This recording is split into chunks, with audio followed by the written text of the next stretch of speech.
Boa tarde, ministro. Seja bem-vindo. Eu vou subverter um pouco a ordem. Eu queria começar falando sobre a PEC da Segurança Pública. Qual que é a expectativa do senhor em relação às possíveis modificações no texto para atender aos governadores que têm resistências ao projeto e até que ponto vai haver uma convergência com a pauta do governo federal?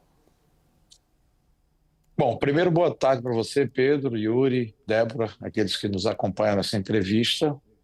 Essa é uma pauta que todo mundo sabe que é a pauta prioritária da sociedade brasileira, né? A população brasileira hoje vive um Brasil já há algum tempo onde a violência cresce, aterroriza as pessoas no seu dia a dia, na parada de ônibus, na mercearia da esquina, no bairro que muitas vezes está sitiado pela violência cada vez mais dominante, inclusive invadindo áreas da economia, como, por exemplo, a entrega de gás de cozinha, suprimento e conexão com a internet em várias cidades do Brasil, até economia de escala em segmentos absolutamente fundamentais, como o setor de combustíveis. Ou seja, o crime cresce e o Estado brasileiro continua aí batendo cabeça de forma desorganizada, combatendo ao crime.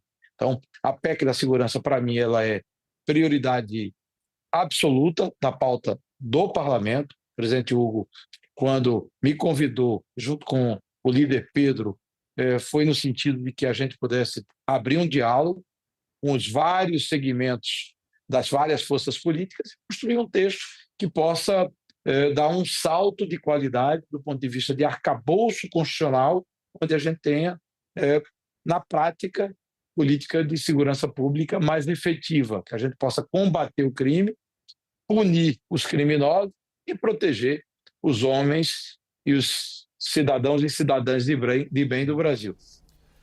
Deputado, então estou entendendo que também no Congresso há uma disposição de tratar a PEC como prioridade.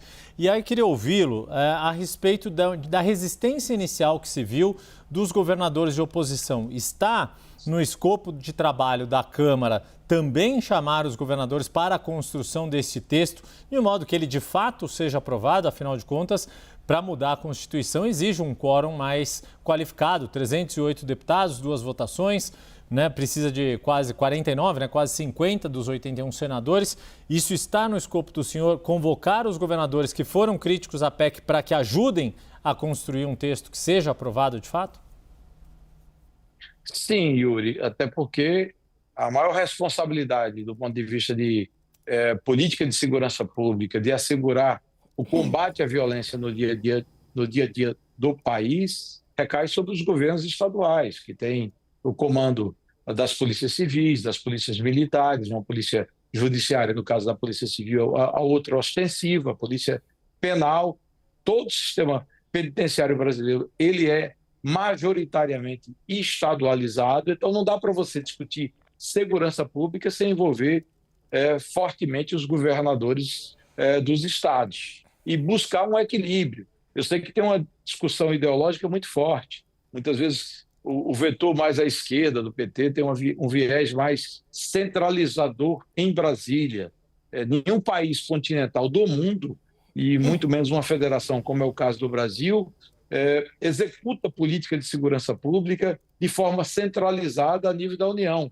A gente precisa buscar descentralização. E descentralização não significa falta de cooperação. Então, eu acho que há como você construir um espaço de diálogo envolvendo o Ministério da Justiça, o ministro Lewandowski, os governadores, a Polícia Federal, a PRF, são polícias federais, e, ao mesmo tempo, as polícias estaduais, com a cooperação, inclusive, dos municípios, por meio das guardas municipais, ou municípios maiores, como é o caso de São Paulo, Recife, Curitiba, até com a atuação das chamadas polícias municipais, que estão aí em processo de formação e que podem cooperar no sentido de que a gente tenha mais efetividade no combate à violência. Mas são aspectos que envolvem também Poder Judiciário, atuação do Ministério Público nos estados, Ministério Público Federal.